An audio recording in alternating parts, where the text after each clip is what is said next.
अस्सलाम वालेकुम नाज़रीन, इमरान याकूब खान साहब और फैसल चौधरी साहब के साथ मैं हूं Samina Pasha. Program view point में आपको खुशामदीद कहती हूं।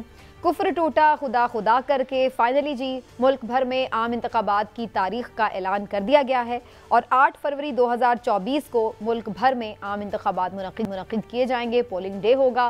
सदर के साथ मुशावरत हुई है चीफ इलेक्शन कमिश्नर की, जिसके बाद बाकायदा इस सिलसिले में ये ऐलान कर दिया गया है और सुप्रीम कोर्ट ऑफ पाकिस्तान में बाकायदा इस सिलसिले में जो एक अंडरटेकिंग है वो भी आप कह सकते हैं कि जमा करा दी गई है। तो ये जो 3 रुकनी बेंच था, चीफ जस्टिस की सरबराही में केस की समाअत कर रहा था 90 दिन के इंतखाबात के हवाले से। 90 दिन तो जाहिर है पॉसिबल नहीं था प्रैक्टिकली, लेकिन उसके बाद एक इत्तेफाक राय से 8 फरवरी की जो तारीख है वो सामने आ चुकी है। उसके बाद से अब हम देख रहे हैं कि मुख्तलिफ जमातों की तरफ से खैर मकदम भी किया गया है, तैयारियां भी शुरू की जा रही हैं। इलेक्शन कमीशन भी इस बात के लिए काफ़ी हद तक अब क्लियर नज़र आ रहा है कि वो तैयारियां मुकम्मल कर लेगा और एक साफ शफाफ इनेकाद का जो प्लान है वो सामने रख रहा है। लेकिन क्या वाकई ये इंतखाबात साफ शफाफ हो पाएंगे और क्या इसके जो इंतज़ामात हैं उस वक्त तक मुकम्मल हो सकेंगे? पॉलिटिकली अभी बहुत सारे ज़ाहिर है कि मामलात हैं जो ऐसा लग रहा है कि क्लियर नहीं हैं कि किस तरफ जाएगी सिचुएशन, और इसके साथ साथ लेवल प्लेइंग फील्ड के हवाले से जो है वो बहुत बात हो रही है। अभी आपने मुख्तलिफ सियासी जमातों के इस हवाले से कंसर्न्स भी सुने हैं। तो लेवल प्लेइंग फील्ड कैसे होगा इस पर बात करना बड़ा ज़रूरी है, क्योंकि एक तरफ हम देख रहे हैं कि PTI के मुख्तलिफ जो रहनुमा हैं वो या तो असीर हैं या फिर रूपोश हैं, और जो लोग जलसा करने की कोशिश भी कर रहे हैं बज़ाहिर ऐसा लगता है कि उनको इजाज़त भी नहीं दी जाती है। तो इसके बाद अभी भी ये सूरत हाल रहेगी या इसमें कोई तब्दीली आएगी, इसके हवाले से भी गुफ्तगू होगी और इसके साथ साथ कुछ पॉलिटिकल जो डिफरेंसेस हैं उसके ऊपर भी बात करेंगे आज ही के प्रोग्राम में। आप सबको खुशामदीद कहती हूँ। बात का आगाज़ करेंगे इमरान साहब से। इमरान साहब, आप समझते हैं देर आए दुरुस्त आए, और अच्छी बात है कि एक इत्तफाक़ राय से ये एक पूरा जो मामला है ये पा चुका है। बिस्मिल्लाहिर्रहमानिर्रहीम। समीना, इस पे ज़रूर बात करेंगे, लेकिन सबसे पहले मैं बात करना चाहता हूँ कि आज जो 14 जवानों ने शहीद हो के एक बार फिर इस मुल्क के दिफा के लिए अपनी जानों का नजराना दिया, इस पे जरूर हमें बात करनी चाहिए कि अगर यहाँ पे ये जो मामला है कि देखें, बाकायदा जो दुश्मन है बुज़दिल दुश्मन वो दांत लगा के वहाँ बैठा था और उसने जो है हमारे अचानक हमला कर दिया और 14 जिसमें फौजी जवान हमारे शहीद हो गए। तो मामला ये है कि जब भी इस मुल्क में अमन की बात होती है, जब भी वो देखते हैं कि मामला किसी जानिब चल पड़ा है, अब जैसे इलेक्शन का ऐलान हुआ है और ये चीज़ें, आपको याद होगा कि 2013 में जब इलेक्शन होना था उससे पहले भी दहशतगर्दी की एक शदीद लहर आई थी और इस तरह के बड़े मामला जो थे। उसी तरह से अब दुश्मन को एक आंख नहीं बाता कि यहाँ पे जमहूरी अमल जो है वो फले फूले और मुल्क जो है वो अमन की तरफ जाए, तो वो इसी दाग में रहते हैं कि किस तरह से इसको नुकसान पहुँचाए। लेकिन हमारी जो सिक्योरिटी फोर्सेस हैं, अफवाज पाकिस्तान हैं, उन्होंने कभी भी इसको खातिर में वो नहीं लाए, बल्कि उनके हौसले मजीद बुलंद होते हैं। तो इसमें कोई शक नहीं, दहशतगर्दी के खिलाफ पाक अफवाज की बड़ी शानदार और बेमिसाल लाजवाल कुर्बानियां हैं। और चौधरी साहब, लोग ये भी बात वैसे कर रहे हैं, अब चूंकि ये बात हो रही है तो मैं इसमें ज़रूर ये आपका भी ओपिनियन लूँगी कि हाल ही में जो कुछ अहम फैसले किए गए हैं गैर मुल्कियों के इनखला से मुतल्लिक भी और भी बहुत सारी चीज़ें, उसकी वजह से भी कुछ लोगों का ख्याल था कि शायद कोई रिएक्शन भी आ सकता है। आप समझते हैं कि इसका उससे भी कोई ताल्लुक है, या ये फिर वही बात है कि जो अभी इमरान साहब बात कर रहे हैं कि मुल्क में ज़रा सा अमन बहाल होता है तो कोई ना कोई ऐसा वाक़या कर दिया जाता है? जी, सबसे पहले तो इंतहाई अफसोसनाक वाक़या, बुज़दिलाना फ़ेल पाकिस्तान के दुश्मनों का। पाकिस्तान के 14 नौजवानों ने, पाकिस्तान के 14 फ़ौजियों ने आज मादरे वतन के ऊपर अपनी जान निछावर की। ये सिलसिला जो है कुर्बानियों का, ये अरसा दराज से जारी है। हमारे बच्चे, हमारे मुहाफ़िज़ अपने खून से इस सरज़मीन को सींच रहे हैं। हमें उनके ऊपर फ़ख्र भी है, लेकिन उनकी इस तरह से शहादत पे जो है इंतहाई दिल गमज़दा भी है, हम दुख भी है। ये समीना, जो आपने सवाल किया है ये बड़ा रेलेवेंट सवाल है।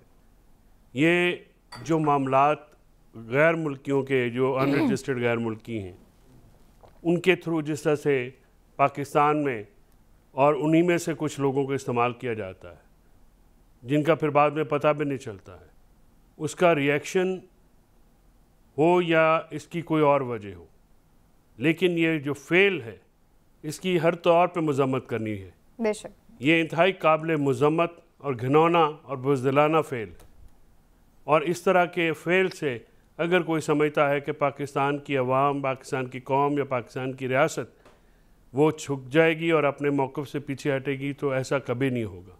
और चौधरी साहब दुश्मन को ये भी याद, चौधरी साहब दुश्मन जवानों को ये पे भी फ़ख्र करते हैं, शहीदों पे फ़ख्र करते हैं। और चौधरी साहब दुश्मन को ये भी याद रखना चाहिए कि इस मामले में पूरी कौम जो है वो रियासत पाकिस्तान के साथ खड़ी है, और दुश्मन को धूल छुटाने के लिए किसी तरह के भी एक्शन से दरेग नहीं किया जाएगा, और किसी की भी साजिश जो है वो कामयाब नहीं होने दी जाएगी। बिल्कुल बजा, और अफवाज पाकिस्तान के साथ पूरी कौम शाना बशाना खड़ी है, और दहशतगर्दी के खिलाफ जो उन्होंने एक पूरा ऑपरेशन किया, इस तरह की मिसाल पहले हमें नहीं मिलती है किसी भी मुल्क के हिस्से में, किसी भी दुनिया के मुल्क में। तो बहरहाल जी आगे टॉपिक्स को बढ़ाते हैं। जैसे इंतखाबात की बात हो रही थी, तो इमरान साहब ये आप समझते हैं कि ये एक खुशाइंद बात है, बहरहाल 90 दिन में ना सही, लेकिन बहरहाल एक इत्तेफाक राय से तारीख तो आ गई।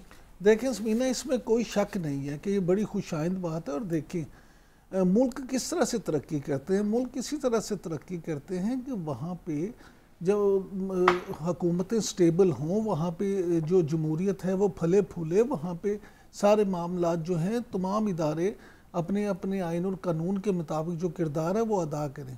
तो मैं ये समझता हूँ कि इस वक्त सुप्रीम कोर्ट ऑफ पाकिस्तान ने भी जो किरदार अदा किया है, और जिस तरह से उन्होंने ये मेक श्योर किया कि आखिरी भी उन्होंने ये कहा कि नहीं जी आप सदर पाकिस्तान के पास जाएं और वहाँ से जाके उनसे मुज़ाकरात करें और उनसे इस पर मंजूरी लें, ताकि फिर बाद में कोई ऐसी चीज़ ना हो कि जिससे इंतखाबात फिर किसी तरह से इल्तवा का शिकार हो जाए। तो ये बड़ी अच्छी बात है।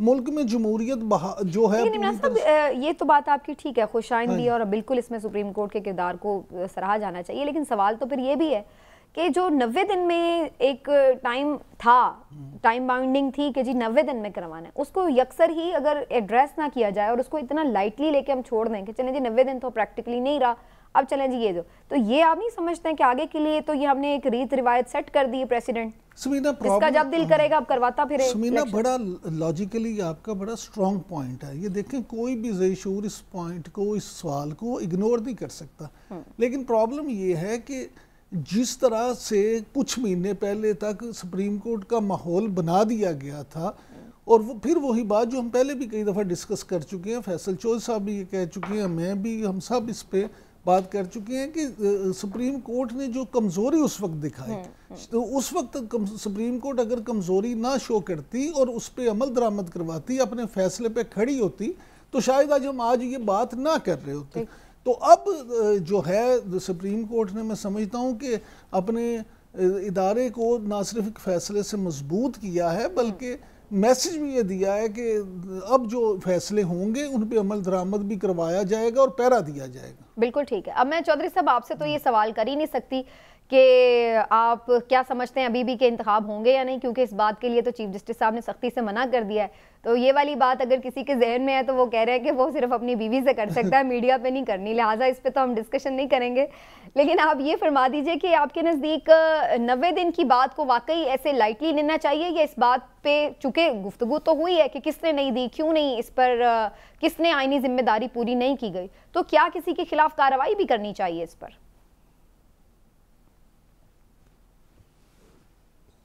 बस सद एहतराम चीफ जस्टिस साहब के मीडिया के ऊपर इस बात पे पाबंदी लगाने के जो ऑब्जर्वेशंस हैं, मैं उनसे बिल्कुल इत्तेफाक नहीं करता। ना ही उनका ये काम है कि वो मीडिया को डायरेक्शंस दें कि कौन सी बात वो करना चाहते हैं, कौन सी बात वो नहीं करना चाहते। इसके लिए पैमरा है, वो देख लेगा। दूसरी बात ये है कि अगर आप फ्रीडम ऑफ स्पीच के ऊपर पाबंदी लगाएंगे, आप तो एक जो है लाइन ड्रॉ कर रहे हैं। अब इस मुल्क की तारीख है कि आइन होने के बावजूद जो है वो इलेक्शंस नहीं हुए, आइन तोड़ा गया, कुछ भी नहीं हुआ। जिनको वो सदर नहीं मानते, उसी सुप्रीम कोर्ट ने उनको वैलिडेट किया है।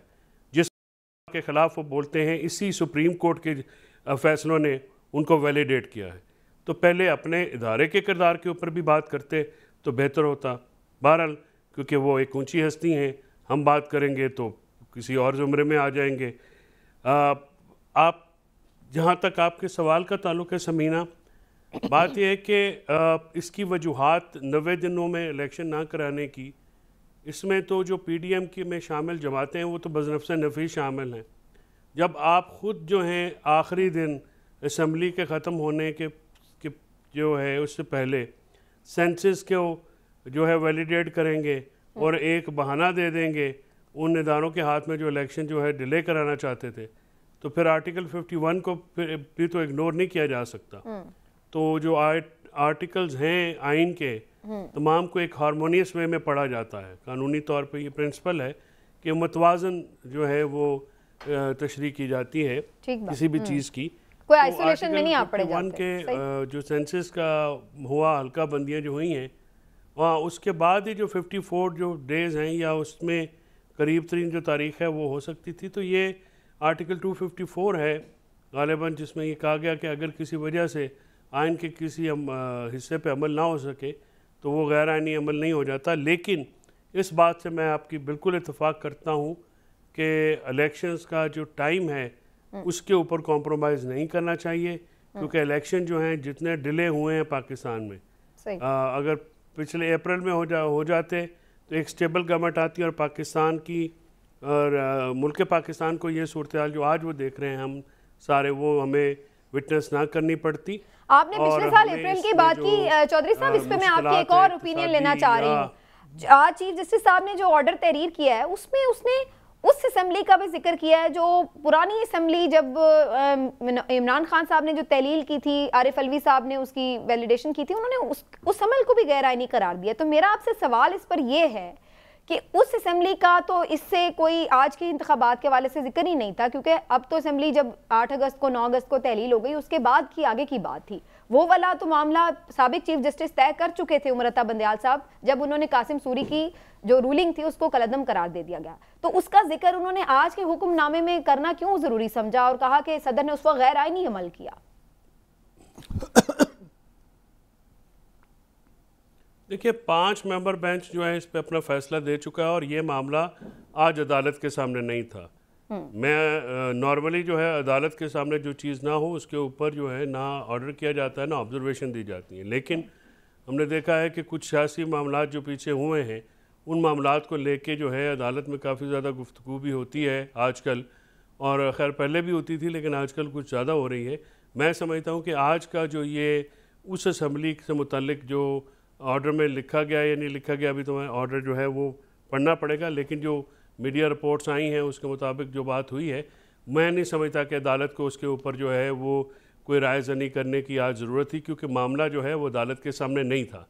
जब एक चीज़ आपके सामने नहीं है तो फिर आप उसके ऊपर जो है राय ज़नी करेंगे तो वो गैर ज़रूरी भी होता है और कानूनी तौर पे वो दुरुस्त बात भी नहीं है। जो आज का मामला था वो 90 दिन के अंदर इलेक्शन कराने का है, जिसको सुप्रीम कोर्ट ने एक बड़े खुशाइन तरीके से जो है उसको निपटाया और इलेक्शन कमीशन को भी ये बावर कराया कि सदर का जो ओहदा है, जो ऑफिस है, उसमें ज़िदबाजी नहीं की जा सकती। तो आप वहाँ पे जाएं और सदर का कोई किरदार बिल्कुल खत्म नहीं हो गया इस चीज़ से। ठीक है, बादल नखास्ता जो है वो जाना पड़ा। जो सदर की बात की है ना, मुलाकात की, जाना पड़ा, मैं इसके ऊपर भी बात करती हूँ। जो इख्तियारात हैं उनको भी सुप्रीम कोर्ट ने ये तशरीह कर दी कि उन्हीं के पास इख्तियार है कि जब असेंबली वो तहलील करेंगे तो वो तारीख भी वो देंगे। तो ये बड़े अहम मामलात हैं और इंतखाबात की तारीख तो आ चुकी है, लेकिन ये साफ शफाफ होंगे। अभी सवालात के एक पहाड़ है जो पूरा खड़ा हुआ है सामने, और इसी को हम कुछ जांचने की कोशिश करेंगे। इस वक्त हमारे साथ सीनियर तज्ज़ियाकार और एंकर पर्सन हबीब अकरम साहब मौजूद हैं। हबीब अकरम साहब अस्सलाम वालेकुम, बहुत खुशामदीद कहती हूँ सर आपको।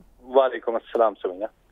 हबीब अकरम साहब, अब मैं ये तो जसारत नहीं करूंगी कि मैं आपसे पूछूं कि इंतखाबात होंगे या नहीं, क्योंकि आज चीफ जस्टिस साहब से जो मैंने सुना है कि भाई मीडिया पे ये बात ही नहीं करनी कि नहीं होंगे, अब ये तय है कि होंगे। लेकिन आप भी इस बात पर ये यकीन रखते हैं कि अब ये हो भी जाएंगे और ये बिल्कुल साफ शफाफ भी हो जाएंगे? देखिए, एक तो हमें ये बात ज़हन में रखनी चाहिए कि जो कुछ सुप्रीम कोर्ट में हुआ है ये हम पहली बार नहीं देख रहे। इससे पहले 2 सूबों के इंतखाबात के हवाले से हम सुप्रीम कोर्ट के हुक्म दर हुक्म की हालत भी देख चुके हैं। उसके बाद हमने ये भी देखा कि जब इलेक्शन कमीशन को ये कहा गया कि आप इलेक्शन करवाएं, तो उसके बाद उसने तरह तरह की मजलिसें और महफिलें बर्पा करना शुरू कर दी, जिसमें बैठ के शायद ठट्ठे लगाए जाते थे, लेकिन एलामिया ये जारी किया जाता था कि जनाब सिक्योरिटी की सिचुएशन जो है वो ठीक नहीं है। एक विश लिस्ट कभी पुलिस से मांग ली जाती थी, कभी किसी और से मांग ली जाती थी, और वो बताते थे कि हमारे पास इतने हजार बंदे चाहिए, ज़रबें तकसीमें जमा तफरीक करके। वो कहते थे कि जी इलेक्शन तो नहीं हो सकते, हमारे पास पैसे नहीं है। तो ये बहानों का खेल अभी खत्म नहीं हुआ, अभी बहुत कुछ बाकी है। या तो सुप्रीम कोर्ट के पहले अहकामात हम देखते कि उनके ऊपर मिन्नान अमल हो रहा है, या अगर अमल नहीं हो रहा तो सुप्रीम कोर्ट किसी को बुला के पूछ रही है कि हाँ भाई तुम बताओ तुमने तौहीन अदालत क्यों की है। तो ऐसा तो कोई वाकया हमारे सामने नहीं पेश आया। तो लिहाजा ये कहना कि सुप्रीम कोर्ट का ये हुक्म माना जाएगा, जाहिर है चीफ जस्टिस साहब इस इक्वेशन में एक नए एंट्रेंट है। इस इक्वेशन में वाहिद फर्क ये है कि पहले जस्टिस उमरता बंदयाल थे, अब जस्टिस काजी फाइज नहीं, एक फर्क और भी तो है ना अभी बकरम साहब, कि पहले हमें नजर आ रहा था कि इलेक्शन कमीशन या पूरा जो एक स्टेटस को है शायद वो इलेक्शन नहीं चाह रहा, लेकिन अब तो इलेक्शन कमिश्नर खुद बज़ाहिर नजर आ रहा है कि इलेक्शन कह रहे हैं कि होंगे, और कह रहे हैं कि वो जाके सदर से मिल भी आए हैं, तो कोई रुकावट नहीं डाली गई बल्कि मामले को सॉर्ट आउट किया गया। तो इससे लग रहा है कि अब उनकी भी नीयत है, जो कि पहले शायद जैसे आपने कहा बड़े एक्सक्यूजेस सामने आ रहे थे। मैं आपकी बात मान लेता अगर इलेक्शन कमीशन ने इससे पहले कोई ऐसी बात ना की होती। इलेक्शन कमीशन ने इससे पहले पंजाब में आपको पता है कि 2 दफा शेड्यूल दिया और फिर वापस कर लिया।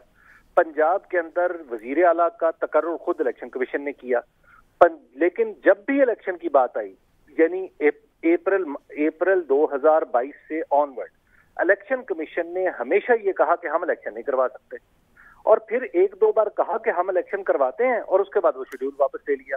तो अब इलेक्शन कमिश्नर की बात पे मैं कैसे एतमाद कर लूं, क्योंकि इलेक्शन कमीशन ने जितनी कलाबाजियां खाई हैं, जितनी सॉल्ट किए हैं, मुझे अब ये भरोसा नहीं रहा इस इदारे की साख पे। इस इदारे की साख इतनी मजरूह हो चुकी है कि अब ये यकीन नहीं है कि इलेक्शन कमीशन जो है वो कल को एक और मजलिस बर्पा करेगा और उसमें सबको बुला लेगा और फिर कुछ ऐसा फनकारी डालेगा कि जिसके नतीजे में इलेक्शन नहीं होंगे। क्योंकि इलेक्शन में इलेक्शन कमीशन तो शायद रुकावट नहीं है, लेकिन कुछ ऐसे लोग हैं जो रुकावट हैं, मसलन पाकिस्तान मुस्लिम लीग नून है, मसलन मौलाना फजल रहमान है, मसलन पीपल्स पार्टी है। चूंकि ये सारे इलेक्शन किसी न किसी दर्जे में इलेक्शन की ताखीर के जिम्मेदार हैं। और बिल्कुल एक हैरत अंगेज बात है समीना, मैं नहीं कहता कि इलेक्शन कमीशन ने किसी के कहने पे फैसला किया है, लेकिन हैरत अंगेज तौर पे इत्तफाकात ऐसे होते हैं कि जब भी इलेक्शन कमीशन का फैसला और इन पॉलिटिकल पार्टी जिनका मैंने नाम लिया है, ये फैसले तकरीबन एक जैसे होते हैं और सारे के सारे आम तौर पर पाकिस्तान तहरीक इंसाफ के खिलाफ होते हैं। तो अभी तो ये देखना बाकी है कि इलेक्शन कमीशन में यकायक क्या इलेक्शन कमीशन ने पांव नए लगवाए हैं, घुटने नए लगवाए हैं, इसकी आंखें खुल गई हैं, इसके कान खुल गए हैं। इलेक्शन कमीशन बलूगत के मराहिल पिछले 3 महीने में तय कर गया है, ये तो अभी देखने की बात है ना। और जहां तक आप मुनसिफाना की बात कर रही थी समीना, मुनसिफाना इलेक्शन कैसे होगा जब 21 अक्टूबर को लाहौर में पूरी की पूरी पंजाब हुकूमत वजीर आला से लेके नीचे एक पियोन तक सारे के सारे एक जलसे के लिए, PMLN के जलसे के लिए चश्मे माँ रोशन और जिले माँ शाद की तस्वीर बने हुए हैं। लेकिन वही हुकूमत 22 तारीख को, उससे एग्जैक्टली 24 घंटे बाद, काहना के इलाके में एक छोटा सा कन्वेंशन करने की कोशिश करती है पाकिस्तान तहरीक इंसाफ। तो हथकड़ियां लेके और कैदियों की गाड़ियां लेके पुलिस वहां पहुंच जाती है और 70-80 बंदे गिरफ्तार करती है। जब जलसे के इम्कानात खत्म होती हैं तो फिर छोड़ती है। तो अब आप जरा तसव्वुर कीजिए कि ये किसने इंश्योर करना है, कितने लोग हैं जो मुख्तलिफ इल्जामात के तहत बंद हैं, जो इलेक्शन लड़े थे 2018 में पाकिस्तान तहरीक इंसाफ के टिकट पे, वो सारे के सारे, वो उनमें से बहुत सारे लोग बंद हैं। आज आप देख लीजिए कि साबिक स्पीकर को भी गिरफ्तार कर लिया गया है और गिरफ्तार क्या किया गया है कि सवाबी का मेडिकल कॉलेज जो है उसमें पता नहीं कुछ हुआ था। अब आप जरा तसव्वुर कीजिए कि जब आप इस तरह की हरकतें आपके इर्द गिर्द हो रही होंगी, आपकी निगरान हुकूमतें तुली हुई होंगी एक पार्टी के ऊपर बाकायदा तौर पर, यानी एक खुदा का कहर बन के टूट रही होंगी, तो अब आप जरा तसव्वुर कीजिए कि इसमें इलेक्शन कैसे लेवल प्लेइंग फील्ड के शिकवे तो हम पीपल्स पार्टी से भी सुन रहे हैं, हत्ता कि अब तो PMLN भी कह रही है कि हमें सिंध में नहीं मिल रही लेवल प्लेइंग फील्ड, और पीपल्स पार्टी कह रही है हमें तो कभी नहीं मिली। तो अब तो ये सारे यही राग लाप रहे हैं। सुभान अल्लाह। इस पे तो अब आप कहिए कि इस पे तो आप सुभान अल्लाह कहिए, इस पे दाद दीजिए, पाकिस्तान मुस्लिम लीग नून को भी दाद दीजिए, पाकिस्तान पीपल्स पार्टी को भी दाद दीजिए कि ये वो पार्टियां हैं जिन्होंने बाकायदा तौर पर इलेक्शन की तारीख आगे करवाने में जो जो चीज पॉसिबल थी वो इस्तेमाल की। अब आप जरा तस्वुर कीजिए, ये जमातें कह रही कि हमें लेवल प्लेइंग फील्ड नहीं मिल रहा। अच्छा, लेवल प्लेइंग फील्ड का मतलब इनका क्या है?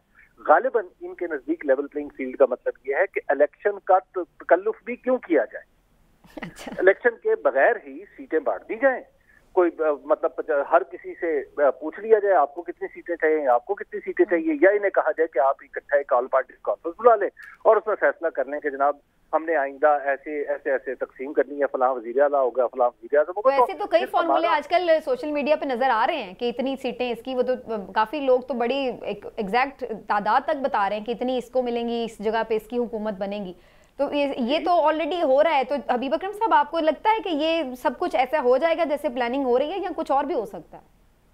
देखिए, अभी तो बहुत कुछ हो सकता है, अभी तो बहुत कुछ हो सकता है। हमें ये देखना है कि क्या सुप्रीम कोर्ट यहाँ पर आके रुक गई है, क्या उसने एक कागज जारी करके ये समझ लिया है कि पाकिस्तान के अंदर सब कुछ ठीक हो गया है, आइन और दस्तूर की सरबुलंदी की मंजिल हमने तय कर ली है। ऐसा हमें तो नहीं लग रहा।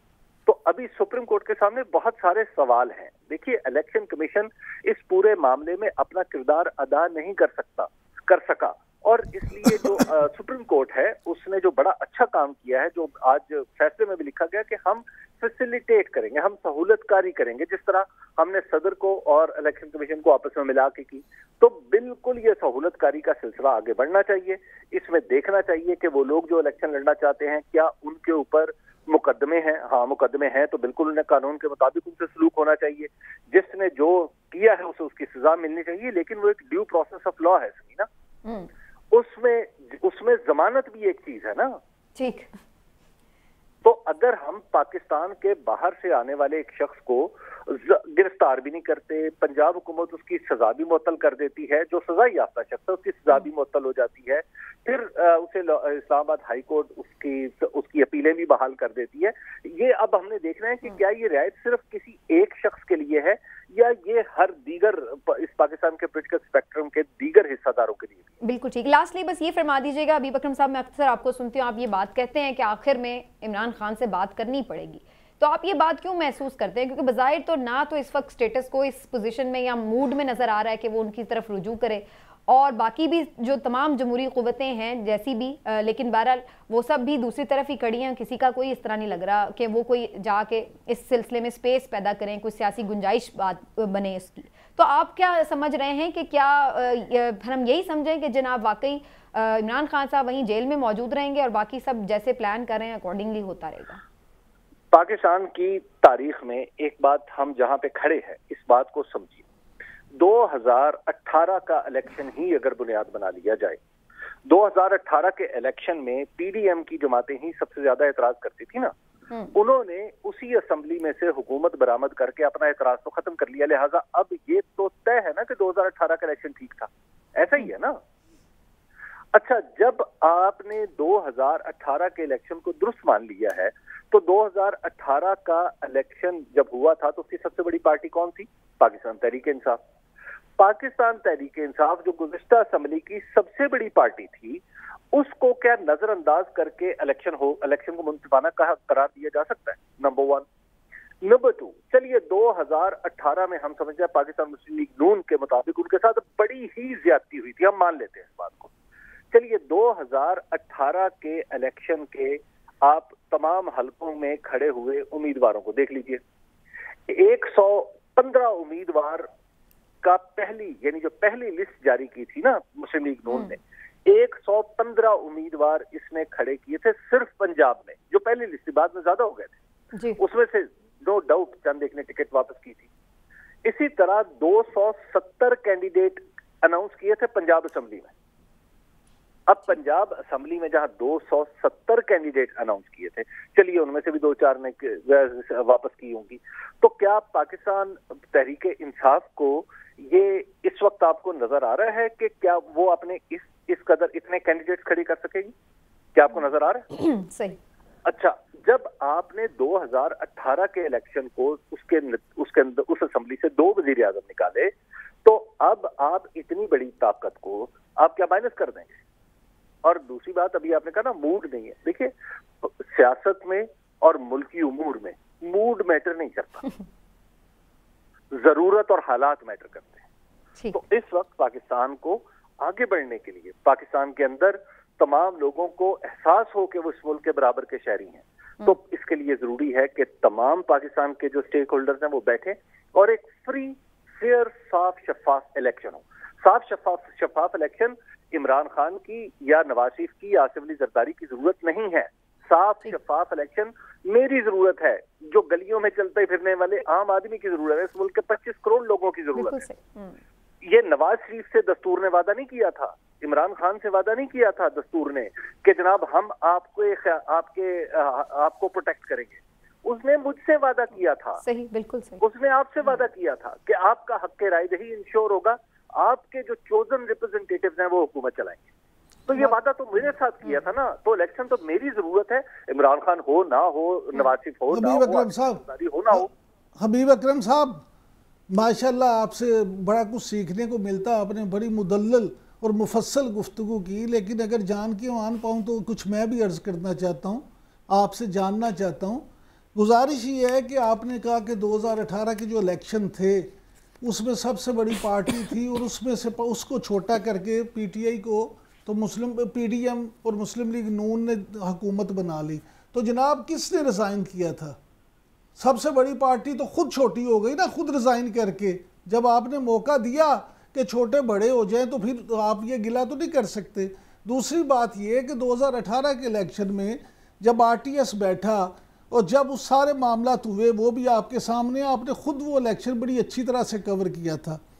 तीसरी सबसे अहम बात ये है कि इमरान खान साहब को आप खुद ये अभी फरमा रहे थे कि ये एक मुजरिम को, सज़ा याफ्ता को जो है ना गलत तरीके से ये सब कुछ किया, तो इमरान खान को भी उसी तरह सिर्फ इसलिए माफ़ कर दिया जाए कि वो इमरान खान है, इमरान खान को भी इसलिए ज़मानत दे दी जाए कि वो इमरान खान है, इमरान खान के केसेस भी इसलिए ख़त्म कर दिए जाएँ कि वो इमरान खान है।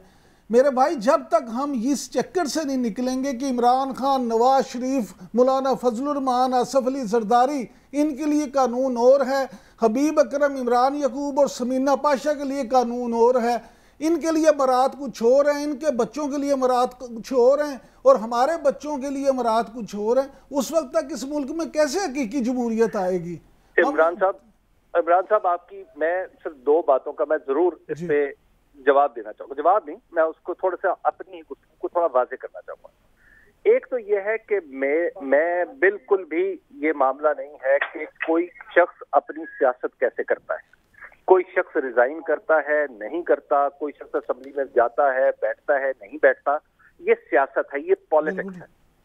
अहम बात है कि इस वक्त हम खालिसतन कॉन्स्टिट्यूशनल बात कर रहे हैं। बिल्कुल ठीक, एक बात। दूसरी बात यह है कि मैं बिल्कुल नहीं कह रहा कि ये मैं तो आपको एट द आउटसेट कर रहा हूं कि ये जो दस्तूर ने वादे किए हैं, दस्तूर ने मुझसे वादे किए हैं, दस्तूर ने आपसे वादे किए हैं, दस्तूर ने इस मुल्क के रेडी वाले से, इस मुल्क के बिजनेसमैन से, इस मुल्क के आम आदमी से वादा किया है कि हम तुम्हारे हकूक को प्रोटेक्ट करेंगे, तुम्हारा हक राय दही सबसे ज्यादा मुकद्दस होगा, उसी हक की बुनियाद पे, तुम्हारी राय की बुनियाद पे इस मुल्क का सबसे बड़ा इदारा और दीगर इदारे वजूद में आएंगे। तो ये इमरान खान के इदारे तो नहीं है, ये नवाज शरीफ के इदारे तो नहीं है, भाई आप इनको निकाल दें। मसला यह है कि निकालना कानून के मुताबिक है ना इमरान साहब। बिल्कुल ऐसे ही, ठीक है ना। तो इमरान खान का चले हम मिसाल ले लेते हैं, इमरान खान को रिगार्डलेस की साबिक वज़ीर आज़म है, रिगार्डलेस कुछ है और है, लेकिन ये बताएं कि साइफर का मुकदमा एक लतीफा नहीं है तो और क्या है? यानी वो कानून जो प्राइम मिनिस्टर और सदर के ऑफिस की प्रोटेक्शन के लिए बनाया गया है, वही कानून सदर और वज़ीर आज़म पे लगा दिए जो सुभान अल्लाह सुभान अल्लाह। मतलब भाई वज़ीर आज़म हल्फ उठाता है कि मैं बात अब चाहूंगा तो बताऊंगा, चाहूंगा तो नहीं बताऊंगा। ये फैसला तो उसने करना है। हबीब साहब, और आप कह रहे हैं कि उसने साइफर के ऊपर उसने पॉलिटिकल फायदा उठाया। कभी आपने किसी चार्जशीट में ये लिखा भी देखा है? अच्छा, आप और मैं अब तो हम जिंदगी की ढलती शाम में है ना। ऐसे ही हबीब अकरम साहब, यही तो मसला है। देखा हबीब अकरम साहब तौर पे आपने इस्तेमाल किया ये कहावत। हबीब अकरम साहब, ये बात बिल्कुल बजाय, लेकिन ये भी आप देखें कि इसी मुल्क में ये फैसला हुआ जब जुल्फकार अली भुट्टो को फांसी दे दी गई क्या वो इंसाफ था जब इसी मुल्क में एक वजीर आजम को जहाज हाईजैक करने की बुनियाद पर सजा दे दी गई, वो इंसाफ था? तो मामला ये है कि यही तो अलमिया है हमारा कि आइन और कानून जो है वो एक ऐसी रबड़ मोम की नाक बना दिया गया है कि जिसको जहां वो पसंद आता है उस तरफ मोड़ के उसमें से रास्ता निकाल लेते हैं। और यही हमारे नुमाइंदे, जो यही हमारे जो लीडर हैं, रहनुमा हैं, रहबर हैं, यही उनके आलाकार बनते हैं और भुगतना आपको, मुझे और रेहड़ी वाले को पड़ता है। तो इमरान साहब, इसका आप देखिए ना कि अब क्या पुरानी गलतियां किसी नई गलती का जवाब है? नहीं, बिल्कुल क्या नहीं। इसलिए क्या वो क्या हमने उस लतीफे की तरह चलना है कि पिछले साल तुमने हमारा मेहमान मारा था, इस दफा मैं आपका मेहमान मारा? ये लतीफा हमने क्रिएट करना है? सही।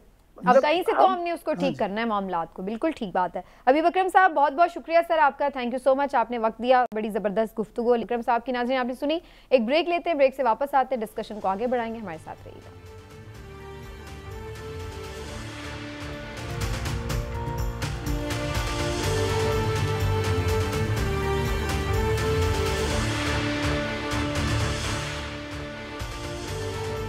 जी वेलकम बैक नाजरीन। और काफ़ी चीज़ें पॉलिटिकली तो हमने डिस्कस की, जो इलेक्शन डेट के बाद की सूरत हाल इसके हवाले से लेकिन अभी भी अदालती मामलात बहुत सारे हैं जिनके ऊपर अभी भी बहुत सी चीज़ें हैं जो कि शायद डिसाइड होना बाकी हैं। इमरान खान साहब ने जो है ज़मानत के लिए अप्लाई कर दिया है सुप्रीम कोर्ट में, और साइफर केस का जो मामला है उसमें, तो क्या उन्हें कोई इसमें रिलीफ मिल सकता है? और ये चूँकि आखिरी फोरम है तो फिर इसके बाद क्या सूरत बनेगी, इसके ऊपर भी बात करना बड़ा ज़रूरी है। मैं चौधरी साहब की तरफ लेके जाती हूँ क्वेश्चन। जो सब अभी जैसे अभी विक्रम साहब तो कह रहे थे साइफर का केस तो एक लतीफ़ा है, लेकिन हम ये देख रहे हैं कि इसमें तो शिकंजा काफ़ी टाइट होता जा रहा है, फ़र्द जुर्म आयद हो चुकी है, अब गवाहों के बयानात भी कलमबंद होना शुरू हो जाएंगे। और इस सारे हंगाम में ज़मानत की जो इस्तदा थी इस्लामाबाद हाई कोर्ट से वो मुस्तरद हो गई, अब सुप्रीम कोर्ट चली गई। तो वहाँ आपको लगता है कि इसके ऊपर रिलीफ मिल सकता है उन्हें, या वहाँ से भी मुश्किल है मामला?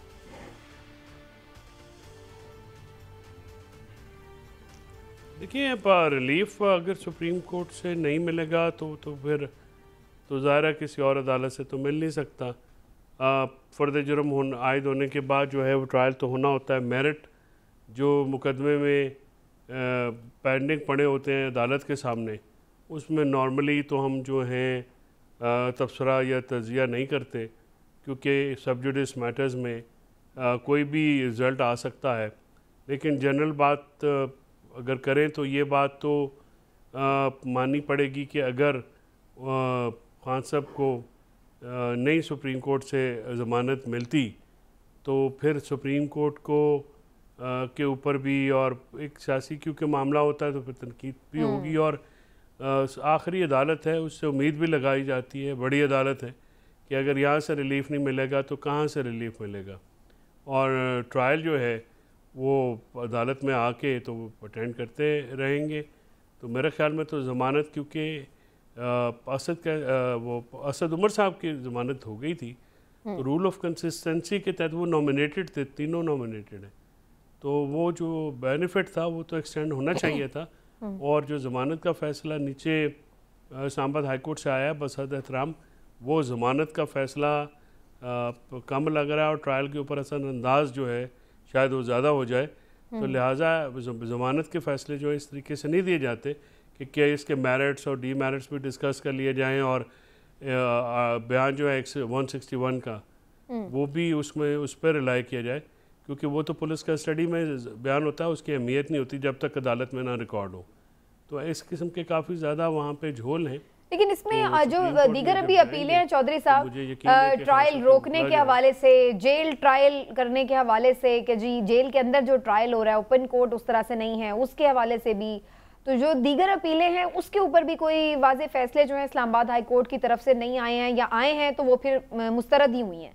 तो ये सारी चीज़ें तो बज़ाहिर ऐसे लग रहा है कि जैसे मामलात जो हैं वो इसी तरफ जा रहे हैं कि शायद उन्हें सज़ा इसमें सुनाई जाएगी, क्योंकि इस्लामाबाद हाई कोर्ट कन्विंस नहीं लग रही है कि इस मामले पे इमरान खान साहब जो हैं वो कोई बेगुनाह हैं या उस तरह, बल्कि जैसे आपने हवाला भी दिया कि उन्होंने तो उसमें जिक्र किया है कि बड़े ठोस रेलेवेंट शवाहिद मौजूद नज़र आ रहे हैं, इसलिए ज़मानत नहीं हो सकती।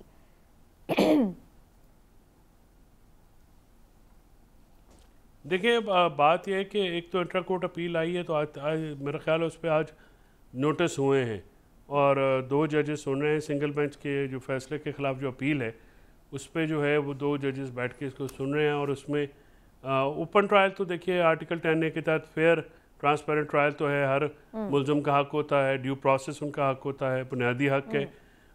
अगर जेल की, मैंने हमेशा ये अर्ज़ किया कि जेल की दीवारों के अंदर अगर आप जितना भी मर्जी शफाफ ट्रायल कर लें वो हमेशा ही उसको कोई भी रहेगा। मानेगा नहीं, क्योंकि ये इसमें सियासी शख्सियात जिन केसेस में मुलव्वस होती हैं उनमें एहतियात ये करनी चाहिए कि उसको ओपन रख के जो भी मेरिट डिमेरिट है उसको सामने रख के फ़ैसला करें। क्योंकि हमारे सामने भुट्टो साहब के केसेस हैं, आज तक अदालत को और माफ़ नहीं किया अवाम ने। सही। और वो उनकी यादों में या तारीख में हमेशा वो एक भयानक ख्वाब है सुप्रीम कोर्ट ऑफ पाकिस्तान के लिए या आला अदालतों के लिए, जिससे भुट्टो साहब को फांसी दी गई। तो ये सेंसिटिव इश्यूज हैं, जाहिर है लोगों के जज्बात भी इससे वाबस्ता होते हैं। ये बिल्कुल आपकी बात दुरुस्त है, इसमें ज्यादा सेंसिटिविटी का मुजाहरा करना चाहिए। ठीक है, जो सब ये आपका पॉइंट तो बिल्कुल वैलिड है और आ भी गया बड़ी क्लैरिटी से। उसमें ट्रांसपेरेंसी और शफाफियत नहीं होगी तो फिर तो सवालात उठेंगे इसमें। उठेंगे। लेकिन इमरान साहब, शाह महमूद कुरैशी साहब भी जेल में उनके साथ मौजूद हैं और एक आध दिन पहले खबर ये कि उनको तकलीफ भी हुई है पित्ते में और फिर जज साहब ने इजाज़त भी दी कि उन्हें अस्पताल मुंतकिल किया जाए। अभी तक शायद किया नहीं गया, ज़रूरत नहीं महसूस हुई, लेकिन ये खबर आ रही थी। आपको क्या लग रहा है शाह महमूद कुरैशी साहब जो हैं वो कहाँ पर खड़े हैं? ये भी बाज़गश्त है कि उनके साथ बैकडोर मुज़ाकरात भी शुरू हो चुके हैं। तो आप समझते हैं कि शाह महमूद कुरैशी साहब मुश्किलात से निकालने के लिए कोई आगे स्टेप ले सकते हैं? इसमीना, शाह महमूद कुरैशी साहब के हवाले से ज़रूर मैं बात करता हूँ, लेकिन एक दो बातें मैं चौधरी साहब के हवाले से करना चाहता हूँ। चौधरी साहब जो फरमा रहे थे ना कि जेल के अंदर जेल की दीवारों के पीछे होने वाले फैसलों को कोई नहीं मानता, तो यहाँ तो सियासी जमातों का हाल ही है कि ये ओपन अदालतों में किए हुए फैसले नहीं मानते, तो उन जेल के अंदर से हो या बाहर, इन्हें तो फर्क जो खिलाफ फैसला आता है वो कोई भी नहीं मानता। ये अपनी मर्जी के फैसले मानते हैं, जो अपनी मर्जी के ना हो, जो अपने खिलाफ हो, उसको ये मानते ही नहीं, उसको ये इंसाफ ही नहीं कहते। तो यहाँ ये भी तो अलमिया है ना। लेकिन सर वो अवामी तौर पे या आप और हमारे लिए अगर ओपन ट्रायल हो तो फिर उस पे बात करना आसान हो जाती है। बिल्कुल ठीक है। लेकिन दूसरी जो बात जो सब जो आप फरमा रहे थे ना कि अदालतों पे तनकीद होगी और इसमें मामला होगा, तो देखिए अदालतें जो है उन्होंने मेरिट पे फैसला करने होता है। ये नहीं हो सकता कि अदालतें इस डर से, इस खौफ से मरूब होके तो फैसले शुरू कर दें कि ओ खो असि जमानत ना रही थे, तनकीद शुरू हो जाएगी, ओ खो हमने जमानत ले ली तो लोग क्या कहेंगे। अदालतों ने तो मेरिट पे फैसला करना है। हाँ, मेरिट जरूर, इंसाफ जरूर जो है उसका नजर सिर्फ होना ही नहीं चाहिए। तो फिर वो उस अदालत का क्या करें जो खुद जज कह दे कि भाई हमने तो मेरिट पे फैसला दे दिया लेकिन आपको फिर गिरफ्तार कर लिया जाएगा, लिहाजा आप प्रेस कॉन्फ्रेंस कर लें। तो उस अदालत का क्या करें? मैं बताता हूँ, मैं कहता हूँ उस अदालत का ये किया जाए कि बेहतर है कि वो जज साहब इस्तीफा दे दें। ये ना हो कि हम पे तो इन्हें अदालत लग जाए, लेकिन जो जज सुन ले, कितने लोग इस्तीफे नहीं तो फिर सिस्टम को क्यों ना जो बंदा ना सिस्टम इन्हीं लोगों ने ठीक करना है ना। अगर एक जज इस काबिल ही नहीं है, वो ये समझता है कि मेरे फैसले के बाद भी मामला नहीं होगा, तुम्हें प्रेस कॉन्फ्रेंस करनी चाहिए, तो फिर उसको जज रहने का तो कोई हक नहीं है। उसको ऐसी बात क्या, मैं समझता हूँ कि कानूनी तौर पे शायद वो खुद तौहीन अदालत के मुर्तकिब हुए हैं जो अपनी सीट पे बैठ के ये बात कहते हैं। कानूनी तौर पे तो इस पर चौधरी साहब राय दे सकते हैं, लेकिन इन जनरल में ये समझता हूँ कि अगर जज साहब अपनी सीट पे बैठ के ये कहें कि जी फैसले से कुछ नहीं होगा, आप प्रेस कॉन्फ्रेंस कर ले, तो वो खुद तौहीन अदालत के मुर्तकिब होते हैं। क्यों चौधरी साहब, मैं ठीक कह रहा हूँ या चलिए शाह महमूद कुरैशी की तरफ आ जाएं, जो मेरा सवाल था। चौधरी साहब ने तो मुश्किल छुपाते रहने दो। बाकी जी शाह महमूद कुरैशी साहब का मामला ये है जी कि शाह महमूद कुरैशी साहब नहीं मुश्किल में नहीं, मैं माजरत चाहता हूँ, मैंने सोचा शायद आप इमरान साहब से सवाल करें। नहीं, मैं इसलिए खामोश हुई थी कि इमरान साहब ने आपकी तरफ वो जज साहब वाला मामला फेंक दिया था, तो मैंने उस पे ये बात कही। मेरा सवाल इमरान साहब से ही था। जी, मैं चौधरी साहब ये कह रहा था कि जो जज साहब खुद फैसले के बाद ये कहें कि आपकी जान नहीं छूटेगी, प्रेस कॉन्फ्रेंस कर लें, तो बादी नजर में मैं तो समझता हूँ कि वो खुद तौहीन अदालत के मुर्तकिब हुए हैं। इमरान साहब, कोई भी जज जो है ज़ाहिर है उनको कमज़ोरी का मुजाहरा तो नहीं करना चाहिए। अगर फ़ैसला दिया है तो फैसले के ऊपर डट के काम करना चाहिए। यही एक जो अमल है, आप देखिए ना, जो उमर अता बंदयाल साहब का एक कितना बड़ा फ़ैसला वो रद्दी की टोकरी की नज़र हो गया कि इतना आप क्योंकि अमल दरामद नहीं करा सके। अब ठीक है, वक्त खत्म हो गया, अब रहने दें, हम कल बात करेंगे जी कुरैशी साहब के हवाले से। प्रोग्राम का वक्त खत्म हो गया। ठीक है चौधरी साहब, इंशाल्लाह बाकी मामलात को फिर आगे कल के प्रोग्राम में डिस्कस करेंगे। नाज़रीन आज के लिए इतना ही, मिलते हैं आपसे कल। अल्लाह हाफ़िज़।